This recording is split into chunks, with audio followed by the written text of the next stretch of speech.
Magandang araw! Kasama natin ngayon si Ate Nika! Kamusta kayo? Maligaya akong makasama dito sa Memory Verse Time! Ang ating memory verse ay mula sa Galatia 5:22. Subalit, ang bunga ng Espiritu ay pagpipigil sa sarili. Galatia 5:22. Ang Galatia 5:22 ay isinulat ni Apostol Pablo para sa mga taga-Galatia. Sa verse na ito ay itinuturo ni Apostol Pablo ang bunga ng Espiritu, which includes love, joy, peace, patience, kindness, goodness, faithfulness, gentleness, and self-control. Here, Paul is contrasting the works of the flesh with the fruit of the Holy Spirit. He encourages the believers to live by the Spirit, which produces these virtues, rather than being led by sinful desires. Absolutely! Ano nga ba ang bunga ng Espiritu na pag-aaralan natin ngayon? Self-control o pagpipigil sa sarili. Ang pagpipigil sa sarili ay napakahalaga.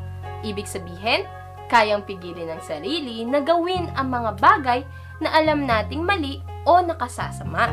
Ano-ano nga ba ang mga halimbawa nito? Yan, marami sa atin gustong-gustong maglaro ng video games, lalo na pagkagaling sa school, right?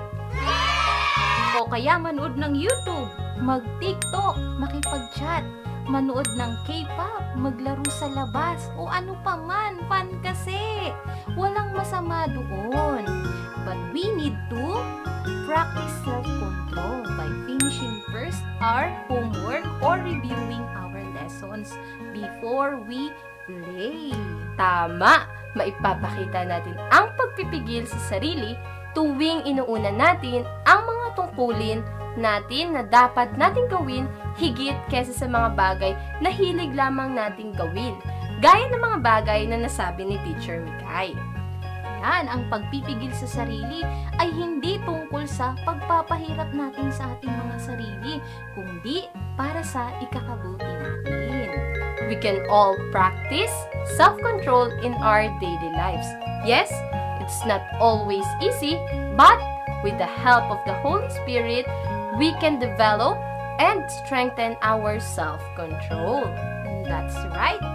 Kids, remember, with the help of the Holy Spirit, we can grow in self-control and become more like Jesus every day. Let's say our memory verse for today. Galatia 5:22. Subalit, ang bunga ng Espiritu ay pagpipigil sa sarili. Galatia 5:22. Good job, kids! See you next time! God bless! We are CCC Publishing Incorporated. Want more videos? Subscribe, share, like, and hit that notification bell for more updates. Together, let's share the gospel.